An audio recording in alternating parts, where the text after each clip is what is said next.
예, 오늘 이 시간 주시는 말씀 보겠습니다. 오늘은 구약 성경 보겠습니다. 여호수아 3장입니다.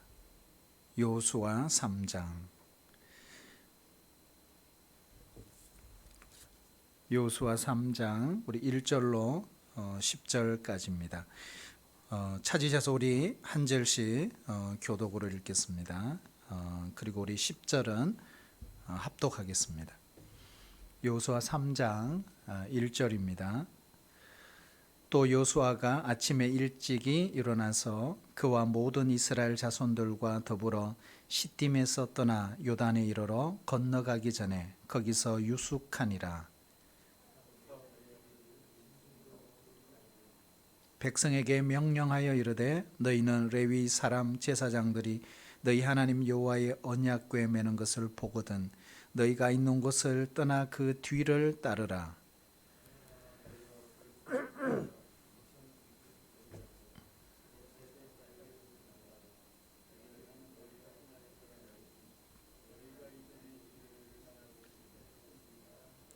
여호수아가 또 백성에게 이르되 너희는 자신을 성결하게 하라. 여호와께서 내일 너희 가운데에 기이한 일들을 행하시리라.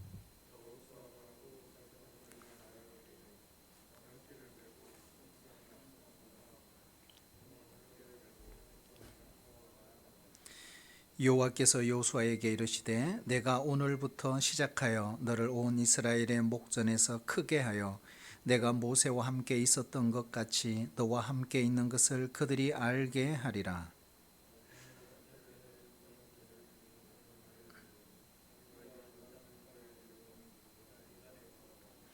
여호수아가 이스라엘 자손에게 이르되 이리 와서 너희 하나님 여호와의 말씀을 들으라 하고 또 말하되 살아계신 하나님이 너희 가운데에 계시사 가나안 족속과 헷 족속과 히위 족속과 브리스 족속과 기르가스 족속과 아모리 족속과 여부스 족속을 너희 앞에서 반드시 쫓아낼 줄을 이것으로서 너희가 알리라. 아멘. 할렐루야. 우리 송구영신 예배를 이렇게 온라인으로 드리게 되었습니다. 하지만 정말 올 한 해 우리 모두 정말 수고 많이 하셨습니다. 그리고 열심히 살아왔습니다. 이 시간에 주님의 이름으로 축복합니다. 다 하나님의 은혜였습니다. 그리고 하나님이 다 하셨습니다. 사실 올 2020년도는 우리가 코로나와 함께 여기에 왔습니다. 저는 회상과 감사의 기도를 드릴 때 가장 먼저 떠오른 것이 코로나였어요. 코로나. 1년 동안 계속 코로나예요. 코로나. 그러니까 코로나는 우리 안에, 우리 밖에, 또 교회 안에, 교회 바깥에, 직장이고 사람들이 어느 곳에 있든지 올 한 해는 코로나와 함께 왔습니다. 그런데 여러분 돌아가고 싶습니까? 2020년도로. 저는 그렇지가 않습니다. 새로운 한 해가 빨리 왔으면 좋겠습니다. 사람에게는 회귀 본능이 있습니다. 회귀 본능, 돌아가려고 하는. 그래서 자꾸 과거로 돌아가려고 하는. 그러한 생각 또 그러한 발상들은 결국 좋은 것은 결코 아닙니다. 성경을 봐도 이것은 성경은 진리잖아요. 하나님 말씀을 보면 롯의 아내도 머뭇거리다가 뒤를 돌아보는 순간 그가 소금 기둥이 되고 말았습니다. 앞을 바라보고 전진하는 것이 어쩌면 뒤를 돌아보며 뒷걸음질하는 것보다 훨씬 쉽다라는 말이 있습니다. 하나님은 우리에게 힘들거나 어려운 것은 결코 명령하지 않으십니다. 우리 하나님은 앞을 향해 전진하라고 하시는 분입니다. 뒤를 돌아보지 말라고 하시는 분이 결코 아닙니다. 십계명 가운데도 이런 말씀이 있잖아요. 우상을 섬기지 말라라는 계명을 하나 예를 들면 우상을 섬겨본 사람들은 우상을 섬기고 사는 것이 얼마나 힘든 줄 압니다. 그러므로 우리는 하나님을 예배하고 하나님을 경배하는 것이 얼마나 쉬운지 알 수 있습니다. 중요한 사실은 하지 말라고 하는 것은 안 하면 된다는 것입니다. 하라는 것은 하고 하지 말라는 것은 안 하면 그것이 곧 복이 되는 것입니다. 우리 성도들이 한 해를 마무리하며 새해를 맞이하는 우리에게 바로 그것이 살 길입니다. 사랑하신 여러분, 미련이 남으면 뒤를 돌아봅니다. 430년간 애굽에서 종살이하던 이스라엘 민족을 하나님은 극적인 방법으로 그들을 탈출시켰습니다. 그런데 그 이스라엘 백성들의 태도를 보세요. 그들은 홍해에서부터 애굽으로 돌아가자고 칭얼대기 시작을 했습니다.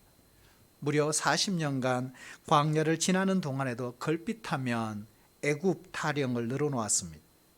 돌아가자고 마치 어린아이들처럼 보채기 시작했습니다. 가나안 땅에 들어가 나라를 세우고 살면서도 그들은 애굽이 그립다, 애굽으로 돌아가자, 그렇게 마치 노래 부르듯이 불렀던 사람들입니다. 그런데 여러분 기억하셔야 됩니다. 기독교는 미래지향적인 종교입니다. 과거로 돌아가는 종교가 결코 아닙니다.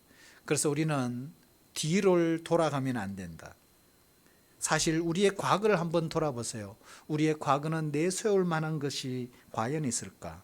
우리의 죄, 우리의 허물, 우리의 실수로 범벅이 된 그 과거로 돌아가서 무엇이 우리에게 유익이 되겠습니까?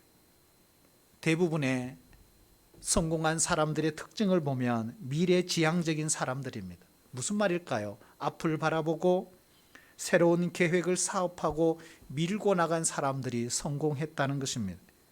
그러나 이 실패한 사람들은 대부분 그 과거에서 벗어나지를 못하고 있다는 것입니다. 여러분, 우리나라가 1900년 초에만 하더라도 서울에서 부산까지 걸어서 무려 한 달이 걸렸다고 합니다. 그런데 1950년도 들어오면서 24시간 걸리는 기차가 나왔다고 합니다. 24시간이 걸려서 서울에서 부산에 도착했습니다. 그런데 여러분, 지금은 어떨까요? 지금은 비행기로 50분, KTX를 타면 3시간 내에 주파할 수 있습니다. 그런데 만약에 어떤 사업하는 사람이 과거를 생각하고 그 사원들에게 이렇게 말했다고 생각해 보세요. 왜 그 비싼 돈을 주고 비행기를 타고 갔냐고, 걸어가지. 왜 비싼 KTX를 타고 갔냐고, 걸어가지. 그러면서 이렇게 말해요. 라떼는. 저는 처음에 아이들이 라떼는 하길래 저를 놀리길래 라떼가 커피 라떼인 줄 알았습니다. 보니까 그 라떼가 아니었어요. 라떼는 걸어서 다녔어. 라떼는 24시간 기차를 타고 다녔단 말이야. 이렇게 잔소리를 늘어놓는다면 그 회사는 며칠 안 가서 문을 닫게 될 것입니다. 청년들이 모이면 항상 앞으로 할 일들을 이야기합니다. 그러나 저도 나이가 들다 보니까 우리 아이들하고 밥상에서 앉자는 이야기를 계속 과거 이야기해요. 나이 든 사람들의 특징이 뭐예요? 모이면 지나간 이야기, 전설 같은 고향의 이야기로 꽃을 피웁니다. 여러분, 신앙생활은 영원한 천국을 바라보는 미래지향적인 결단입니다. 교회 생활도 그렇잖아요. 앞으로 할 일, 미래에 할 일로 이야기가 꽃이 피어야 합니다. 그러나 반대로 계속해서 옛날 이야기, 설악산 단풍 구경 갔을 그 시절, 내가 내장산에 우리들이 갔던 단풍 구경했던 그 이야기들, 가난한 그 시절의 이야기가 무성하면 안 된다는 것입니다. 분명한 사실은 있어요. 우리가 적당한 향수나 그러한 그리움은 전진하는 데 에너지가 되지만 지나치면 문제가 될 수가 있다는 것입니다. 그래서 저도 종종 아빠 그러면 꼰대라는 소리 들어, 이런 이야기를 종종 듣습니다. 그래서 저는 꼰대입니다. 꼰대. 왜요? 자꾸 옛날 이야기를 하다 보니까 그렇게 된 거예요. 사랑하신 여러분, 오늘 송구영신 예배를 드리면서 여러분 뒤를 돌아보지 않기를 축복합니다. 우리가 앞을 바라볼 수 있기를 축복합니다. 우리가 앞을 바라본다는 건 뭘까요? 전진한다, 발전한다, 성장한다, 진보한다, 향상한다라는 그런 의미가 있습니다. 여러분, 일반 회사도 기업도 사업도 공장도 건강도 실력도 향상해야 되지 않습니까? 발전해야 되지 않습니까? 우리가 뒷걸음질 치면 안 됩니다. 하물며 세상 일도 그렇다면 신앙은 어떨까요? 신앙도 계속해서 성장하고 진보해야지 갈수록 쪼그라들고 뒷걸음질 치면 결코 안 된다는 사실입니다. 존 번연은 우리가 사는 이 세상은 장차 망할 장망성이라고 했습니다. 그래서 그곳을 떠나 천성을 향해 가는 사람이 바로 신자의 삶이라고 그는 이야기했습니다. 여러분, 오늘 이 시간 떠날 것은 떠날 수 있기를 축복합니다. 버릴 것은 버릴 수 있기를 축복합니다. 이 시간에 태워버릴 것이 있다면 태워버리셔야 합니다. 그리고 우리가 뒤에 있는 것을 잡으려고 돌아보지 말아야 합니다. 앞에 있는 것을 잡기 위해 표대를 향하여 전진해야 합니다. 앞으로 갑시다. 그리고 주님을 향하여, 천국을 향하여 앞으로 걸어가야 합니다. 그러기 위해서는 우리가 하나님께 기대를 가지셔야 합니다. 사실 이 세상에 과연 안전한 곳이 있고 이 세상에 정말 의지하고 기대할 것이 있을까요? 성경은 한마디로 없다. 한번 따라할까요? 하나님을 기대해야 합니다. 하나님을 기대해야 합니다. 우리 하나님은 소망의 하나님이십니다. 그래서 그 하나님께 기대를 걸고 올 한 해 닻을 올려야 합니다. 그리고 출항해야 합니다. 우리가 새롭게 시작하는 이유는 새로운 기대를 갖고 있기 때문에 그렇습니다. 하나님이 쓰신 인물들을 보면 한결같이 기대를 품고 살았습니다. 대표적인 사람이 요수아와 칼렙입니다. 그들은 하나님이 약속하신 땅에 들어갈 것을 그들은 기대했습니다. 요수아 3장, 4장, 5장은 그 기대가 어떻게 성취되었는가 기록하고 있습니다. 오늘 함께 읽은 이 본문의 말씀 1절을 보면 이제 요단강을 건너기 위해 요단강 가까이에 머물고 있는 광경입니다. 요수아가 요단강 바로 근접한 땅에 도착하여 3일간 기다립니다. 그 3일 동안 뭘 했을까요? 리더들을 통해 백성들에게 명령을 내립니다. 제사장들이 여호와의 궤를 매는 것을 보거든 너희들은 그 뒤를 따라가라고 명령했습니다. 언약궤를 따를 때 그 사이의 거리를 2000규빗쯤 되게 하라고 했습니다. 한 규빗은 바로 팔꿈치에서 성인, 팔꿈치에서 손끝까지 길이가 한 규빗입니다. 그래서 약 45cm. 그러면은 2000규빗이면 얼마일까요? 1km가 조금 안 되는 한 900m 정도, 이런 거리가 됩니다. 그 당시 200만 명이나 되는 이스라엘 백성들이 육안으로 바라볼 수 있는 그 거리, 2000규빗 거리를 두고 언약궤를 바라보게 된 것입니다. 요수아는 신중한 지도자입니다. 아침 일찍 일어났습니다. 그리고 그는 하나님의 음성을 들었습니다. 하나님의 인도하심을 받았습니다. 시딤을 떠나서 요단강 가까이에 왔을 때 그는 바로 요단강을 건너지 않았습니다. 여러분, 3일 동안 뭘 했을까요? 그는 기다렸어요. 누굴요? 하나님을. 하나님의 음성을. 그리고 하나님의 음성을 듣습니다. 그리고 하나님의 인도하심을 받습니다. 3일을 기다리잖아요. 그리고 그 후에 백성들에게 하나님이 기이한 이들을 행하실 것을 선포합니다. 요수아는 하나님이 그들 가운데 기이한 일들을 행하실 것을 그는 믿고 있었다는, 기이한 일들을 행하실 것을 믿었다는 말은 기대했다라는 말입니다. 하나님은 그의 기대를 따라 기이한 일들을 행하십니다. 사랑하신 여러분, 우리는 믿는 사람들입니다. 우리가 믿음으로 산다는 것은 무슨 말일까요? 바로 기대를 품고 살아간다는 뜻입니다. 하나님이 놀라운 일을 행하시고 기이한 일들을 행하실 것을 기대하며 살아가는 우리 2021년도가 되시기를 축복합니다. 오늘 5절의 말씀에 보면 여호와께서 내일 너희 가운데에 기이한 일들을 행하시리라. 혹시 우리 성도들 가운데 어떤 기대를 여러분은 갖고 계십니까? 내년에 어떤 기대를 갖고 송구영신 예배를 드리고 계십니까?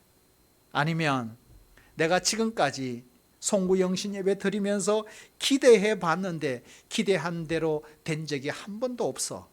그래서 오늘 2020년 송구영신 예배 때는 어떤 기대도 갖지 않을 거야. 혹시 이런 마음을 먹으신 분이 계십니까? 여러분, 우리가 이 힘든 세상을 살아가는 힘은 소망 때문입니다. 소망이란 기대인 것입니다. 바로 우리는 그 소망에 기대어 살아가는 사람들입니다. 그런데 소망에 대한 기대가 없다면 이것은 큰일입니다. 최근에 우리가 코로나19가 터지면서 우리 사람들 사이에 보면 서로가 불안합니다. 그렇잖아요. 그래서 우리 사회에 팽배한 냉소주의가 팽배한 시대에 우리가 살고 있습니다. 여러분, 냉소주의가 뭘까요? 쉽게 말하면 마음이 차갑다는 거예요. 차가운 웃음, 차가운 마음, 딱딱한 마음, 굳어버린 마음. 여러분, 거기서 나오는 것이 뭐예요? 냉소주의입니다.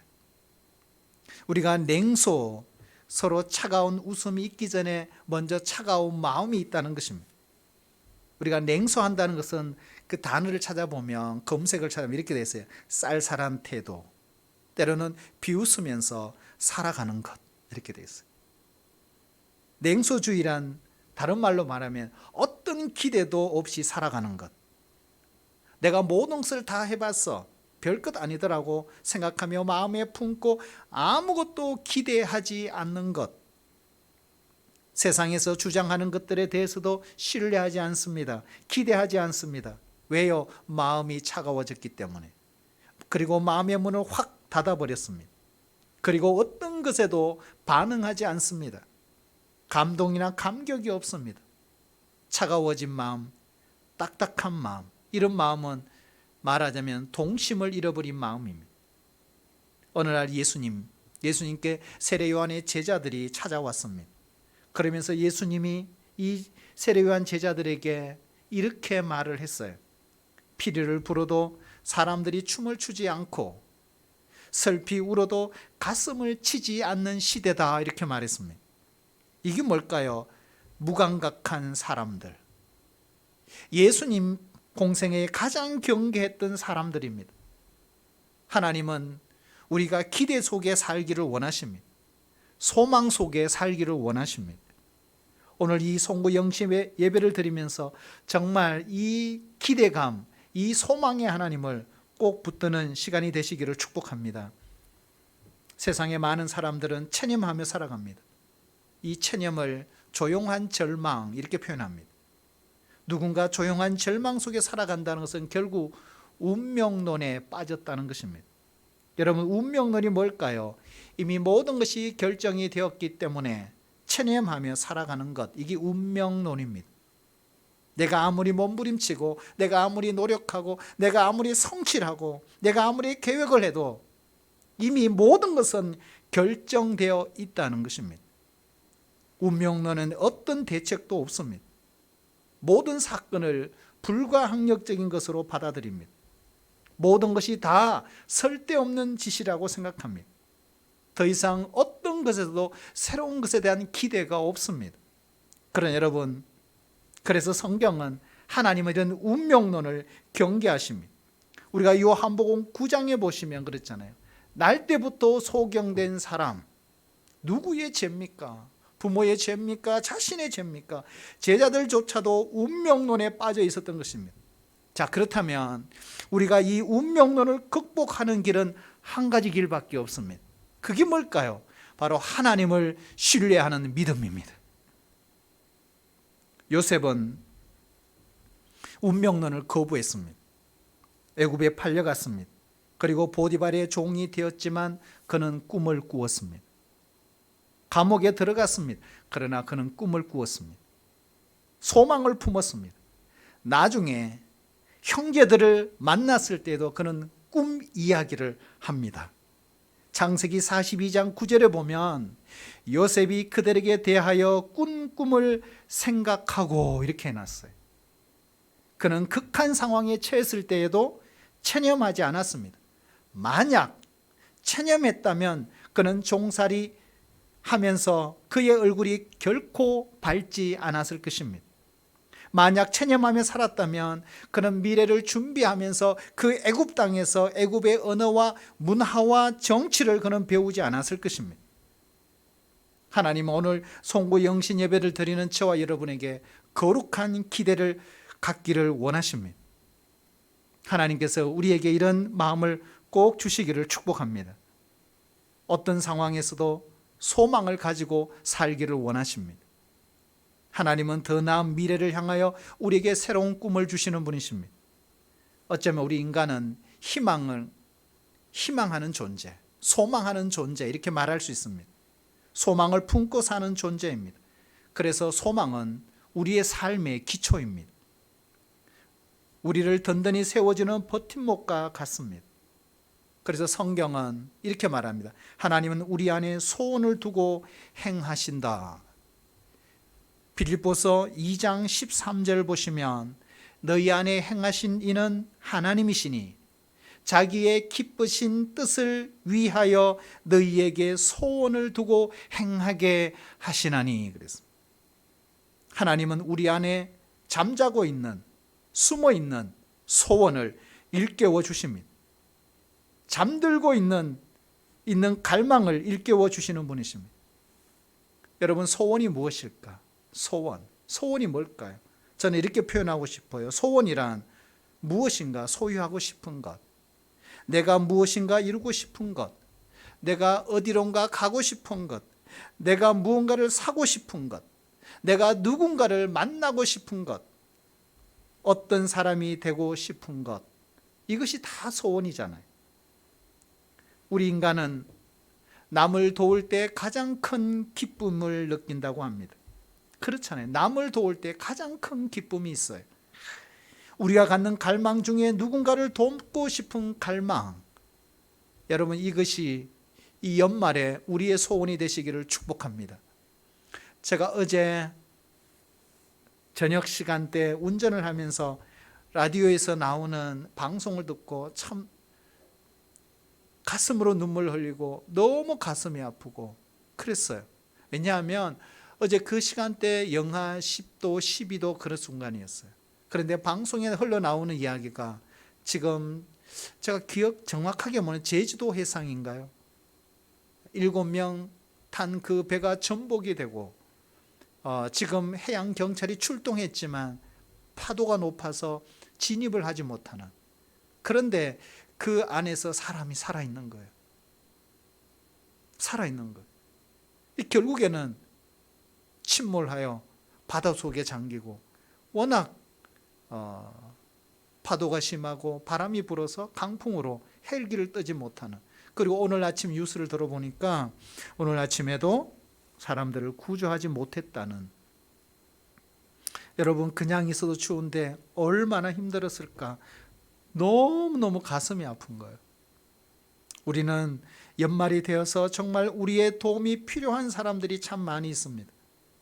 우리가 갖고 있는 갈망 중에서 누군가를 돕고 싶은 갈망, 그러나 우리 힘으로 할 수 없는 이런 일들이 많다는 걸 알 수 있습니다.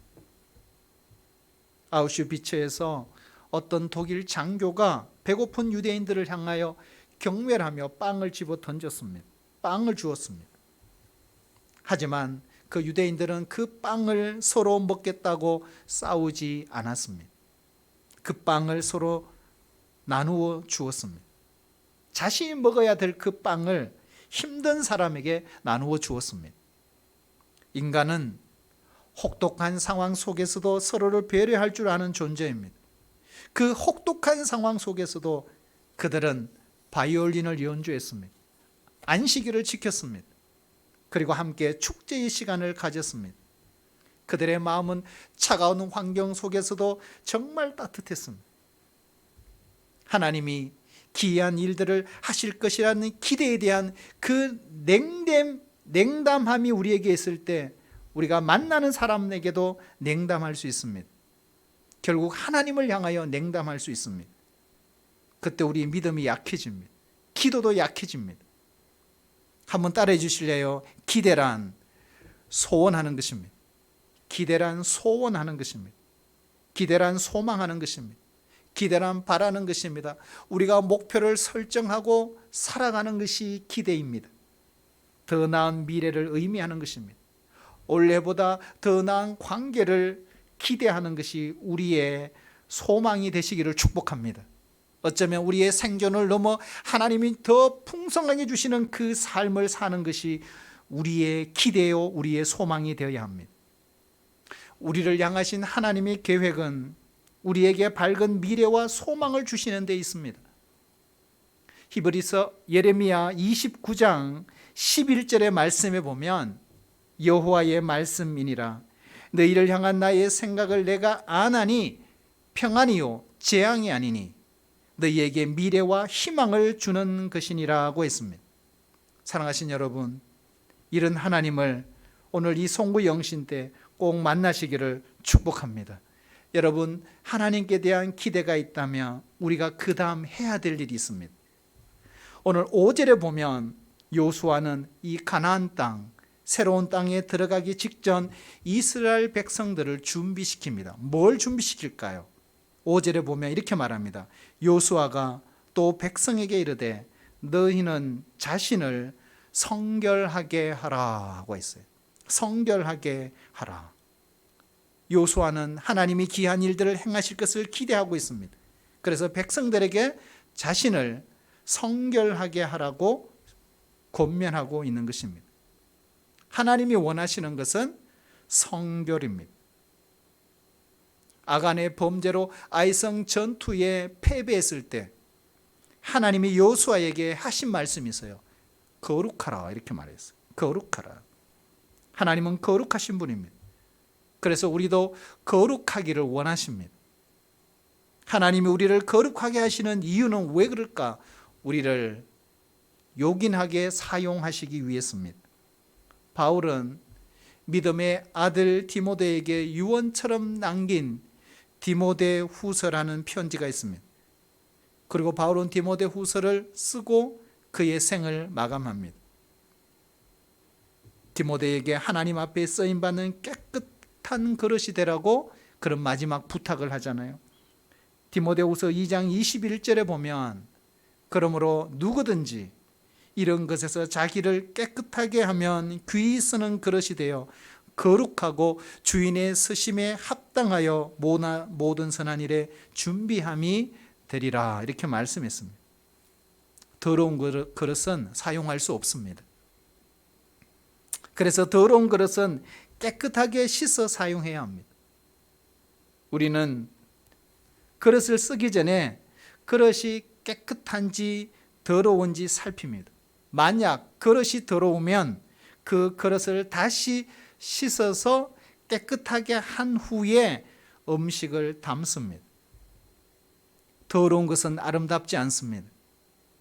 아침에 일어나서 우리가 세수를 하는 이유가 왜 그럴까요? 얼굴을 깨끗하게 하기 위해서, 아름답게 가꾸기 위한 것입니다. 그러므로 여러분, 성결은 유쾌한 것입니다. 깨끗한 것입니다. 우리가 샤워를 하고 나면 기분이 어때요? 좋습니다. 우리가 아침에 일어나 직장이나 학교를 갈 때 먼저 자신의 정결함을 체크합니다. 정결하지 않으면 불쾌합니다. 왠지 거북합니다. 자유롭지 않습니다. 혹시 이런 경험이 있습니까? 며칠 동안 전혀 씻지를 않던 상태에서 내가 누군가를 만난 적이 있습니까? 여러분, 그때 기분이 어떻던가요? 아마도 누군가 상대방이 가까이 오면 내가 며칠 동안 씻지 않는 그 냄새 때문에 두려울 수 있습니다. 이스라엘 백성들이 여리고 성에 들어가기 직전에 한 일이 있습니다. 할례입니다. 할례. 요수아 5장 7절에 보면 그들의 대를 잇게 하신 이 자손에게 요수아가 할례를 행하였으니 그랬어요. 여러분, 할례가 뭡니까? 할례는 이스라엘 백성들이 태어나면 태어난 지 8일 만에 남자아이에게 양피를 잘라내는 것입니다. 이것은 하나님의 자녀의 증표입니다. 선민의 표입니다. 그래서 거룩한 예식입니다. 할례는 양피를 베는 것입니다. 다시 말하면 잘라내는 것입니다. 그래서 이 예식은 나는 죽고 다시 사는 예식이 할례입니다. 그 당시는 마취제가 없었던 상황입니다. 그러므로 이 할례를 행하는 순간 죽음과 같은 경험을 한다고 합니다. 하나님이 이 백성들이 할례한 후에 그 처소에 머물러 낫기를 기다릴 때 여호수아에게 중요한 말씀을 하십니다. 여호수아 5장 9절을 보면 여호수아에게 이르시되 내가 오늘 애굽의 수치를 너희에게 떠나게 하였다. 할례는 잘라내는 것입니다. 하나님은 할례를 행함으로 애굽의 수치를 잘라낸 것이라고 말씀합니다. 사랑하신 여러분, 오늘 성구 영신 예배를 드리면서 과거의 수치를 모두 떨쳐버릴 수 있기를 축복합니다. 그리고 새로운 사람으로 시작해야 합니다. 성결은 죽고 다시 태어나는 경험입니다. 옛사람이 죽고 다시 태어나는 것이 성결의 체험입니다. 이스라엘 백성들은 자신을 성결하게 한 후에 비로소 요단강을 건넜습니다. 요단강을 건넌 것은요, 마치 세례를 경험하는 것과 같습니다. 여러분, 세례가 뭘까요? 우리가 씻는다라는 의미도 있지만 더 깊은 뜻은 옛사람이 죽고 새 사람으로 태어나는 것입니다. 우리 신자의 성결의 장소가 바로 십자가입니다. 예수님이 저와 여러분을 위하여 십자가를 지시고 십자가에서 죽으시고 부활하심으로 우리를 성결하게 하셨습니다. 예수님의 그 보혈의 피로 우리를 성결하게 하신 것입니다. 십자가는 우리는 예수님과 함께 죽고 십자가에서 예수님과 함께 다시 태어나는 것입니다. 어떤 아이를 잉태한 엄마가 출산을 했습니다. 근데 그 아이를 출산할 때 보면 탯줄을 싹둑 자릅니다. 그때 새로운 생명이 세상을 향해 나오게 되는 것입니다. 그런데 거꾸로 보세요. 동시에 중요한 것이죠. 태중에 있는 아이를 엄마 입장에서는 잃어버리는 것입니다. 태중에 안 있는 아이를 떠나보내면서 새로운 생명이 탄생하는 것입니다. 우리가 하나님이 행하시는 기이한 일들을 보기 위해서는 과거를 떨쳐버리는 용기가 필요합니다. 더러운 것을 씻어내버리는 결단이 필요합니다. 할례란 바로 이 딱딱한 마음을 부드럽게 하는 것입니다. 우리가 하나님의 기대를 그 기대에 걸고 그 기대를 살기 위해서는 오늘 굳은 마음을 제거해야 합니다. 그리고 부드러운 마음을 품어야 합니다. 하나님은 우리가 무엇인가를 버리고 떠나고 잘라낼 때 새로운 것을 주십니다. 아브라함이 갈대아 우르를 떠날 때 가나안 땅에 들어가게 하셨습니다. 아브라함이 할례를 행한 후에 이삭을 허락하셨습니다. 자기가 품고 있던 이삭을 모리아 산에 바칠 때 수풀에 걸린 수양을 만나게 하신 것입니다. 여러분, 성결이란 바로 이것입니다. 과거의 것을 떠나보내면서 새로운 것을 맞이하는 것입니다. 오늘 이 송구 영신 예배가 그런 예배가 되시기를 축복합니다.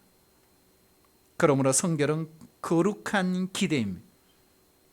그런데 여러분, 한 걸음을 떼야 합니다.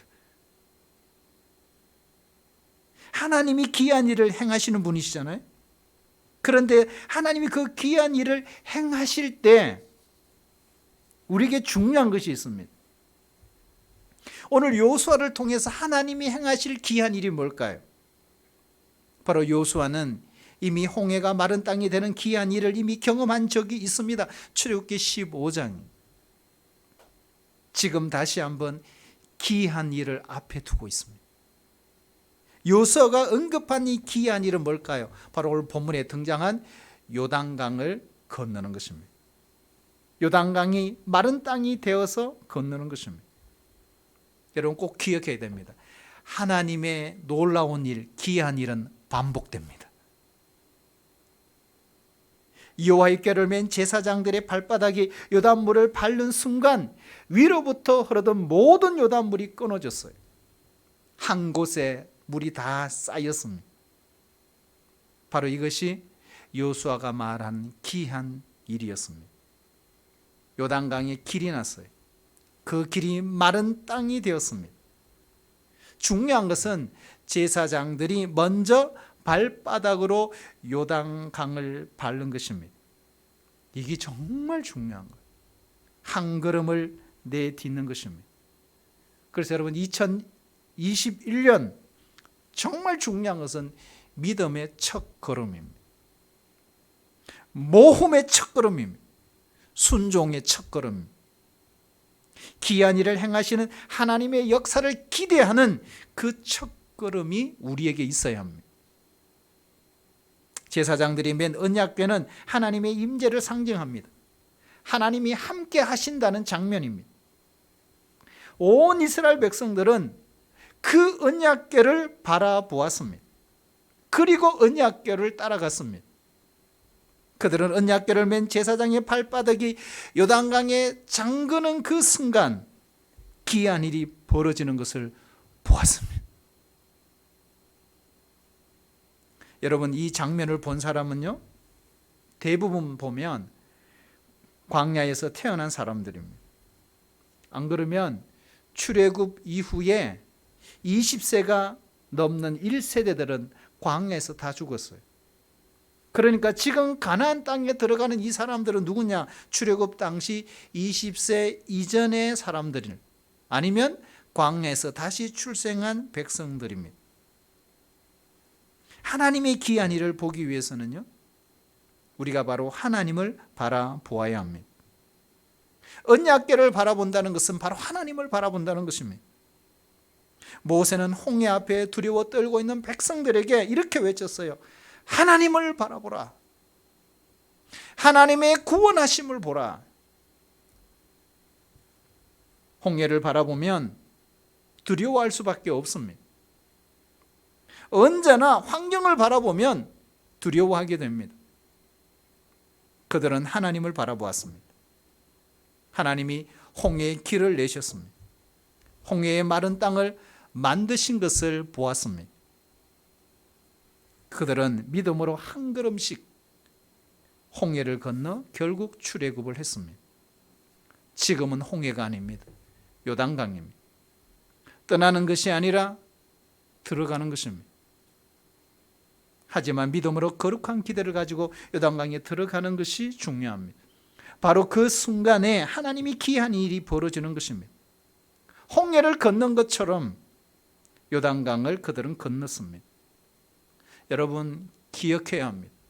길이 끝나면 하나님이 새로운 길을 여실 것입니다. 한쪽 문이 닫히면 다른 쪽 문을 하나님이 여십니다. 겨울이 있으면, 겨울이 깊어지면 새봄이 올 것입니다. 내가 무너지면 더 큰 내가 일어나게 될 것입니다. 기억해야 합니다. 절망은 희망의 시작입니다. 사랑하신 여러분, 오늘 결단해야 됩니다. 뒤를 돌아보지 마시기를 축복합니다. 홍해에도 길이 있었어요. 역시 요단강 안에도 마른 땅을 하나님이 준비하셨습니다. 거룩한 기대를 가지고 하나님을 바라볼 수 있기를 축복합니다. 그러기 위해서는 한 걸음을 내디뎌야 합니다. 기도한 후에는 하나님이 어떻게 역사하시는지 오늘 그 하나님의 역사를 관찰해야 합니다. 하나님의 약속을 믿으셔야 합니다. 조급해하면 안 돼요. 인내함으로 하나님의 약속을 받았던 그 아브라함처럼 끝까지 믿으셔야 합니다. 그리고 계속해서 기도하셔야 합니다. 그러면 하나님의 기이한 일들을 보게 될 것입니다. 내년 2021년도에는 우리 동부공동체 모든 성도들이 이런 하나님의 놀라운 기적의 주인공들이 다 되시기를 주의 이름으로 축복합니다.